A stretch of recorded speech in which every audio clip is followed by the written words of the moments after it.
Price the lord. സദൃശവാക്യങ്ങൾ 20-ാം അധ്യായം 1 മുതൽ 30 വരെയുള്ള തിരുവചനങ്ങൾ.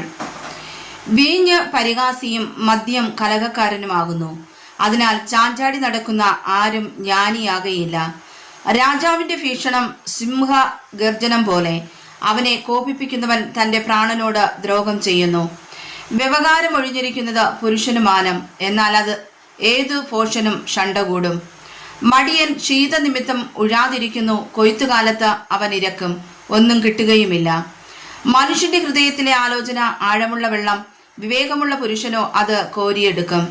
മിക്ക മനുഷ്യരും തങ്ങളോട് ദയാലുവായ ഒരുത്തനെ കാണും, എന്നാൽ വിശ്വസ്തനായ ഒരുത്തനെ ആർ കണ്ടെത്തും?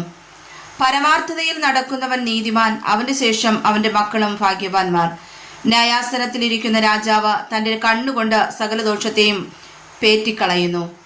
ഞാൻ എൻ്റെ ഹൃദയത്തെ ശുദ്ധീകരിച്ച് പാപമൊഴിഞ്ഞ് നിർമ്മലനായിരിക്കുന്നു എന്ന് ആർക്ക് പറയാം?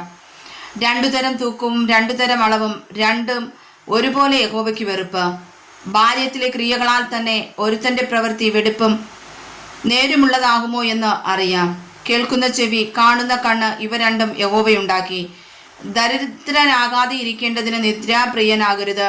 നീ കണ്ണു തുറക്കാൻ നിനക്ക് വേണ്ടുവോളം ആഹാരമുണ്ടാകും. വിലയ്ക്ക് വാങ്ങുന്നവൻ ചീത്ത എന്ന് പറയുന്നു. വാങ്ങി തൻ്റെ വഴിക്ക് പോകുമ്പോഴോ അവൻ പ്രശംസിക്കുന്നു. പൊന്നും അനവധി മുത്തുകളും ഉണ്ടല്ലോ, പരിജ്ഞാനമുള്ള അധരങ്ങളോ വിലയേറിയ ആഭരണം. അന്യനു വേണ്ടി ജാമ്യം നിൽക്കുന്നവന്റെ വസ്ത്രം എടുത്തുകൊള്ളുക. അന്യജാതിക്കാരനു വേണ്ടി ഉത്തരവാദിയാകുന്നവനോട് പണയം വാങ്ങുക. വ്യാജത്താൽ നേടിയ ആഹാരം മനുഷ്യന് മധുരം, പിന്നത്തേതിലോ അവന്റെ വായിൽ ചരൽ നിറയും. ഉദ്ദേശ്യങ്ങൾ ആലോചന കൊണ്ട് സാധിക്കുന്നു, ആകയാൽ ഭരണ സാമർഥ്യത്തോടെ യുദ്ധം ചെയ്യുക. നുണയനായി നടക്കുന്നവൻ രഹസ്യം വെളിപ്പെടുത്തുന്നു, ആകയാൽ വിടുവായനോട് ഇടപെടരുത്. ആരെങ്കിലും അപ്പനെയോ അമ്മയെയോ ദുഷിച്ചാൽ അവന്റെ വിളക്ക് കൂരിരുട്ടിൽ കെട്ടുപോകും.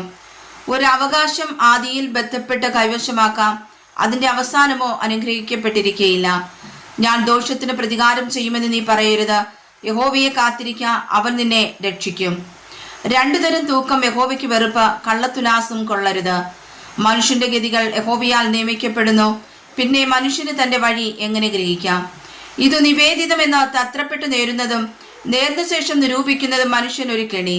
ജ്ഞാനമുള്ള രാജാവ് ദുഷ്ടന്മാരെ പേറ്റിക്കളയുന്നു, അവരുടെ മേൽ അവൻ മെതിവണ്ടി ഉരുട്ടുന്നു.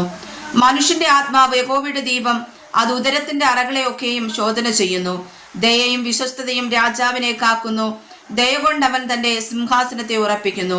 യൗവനക്കാരുടെ ശക്തി അവരുടെ പ്രശംസ, വൃദ്ധന്മാരുടെ നര അവരുടെ ഭൂഷണം. ഉദരത്തിന്റെ അറകളിലേക്ക് ചെല്ലുന്ന തല്ലും പൊട്ടിപ്പോകത്തക്ക അടിയും ദോഷത്തെ അടിച്ചുവാരി കളയുന്നു. വായിച്ചതായ തിരുവചനങ്ങളാൽ കർത്താവ് നമ്മെ അനുഗ്രഹിക്കുമാറാകട്ടെ. ആമേൻ.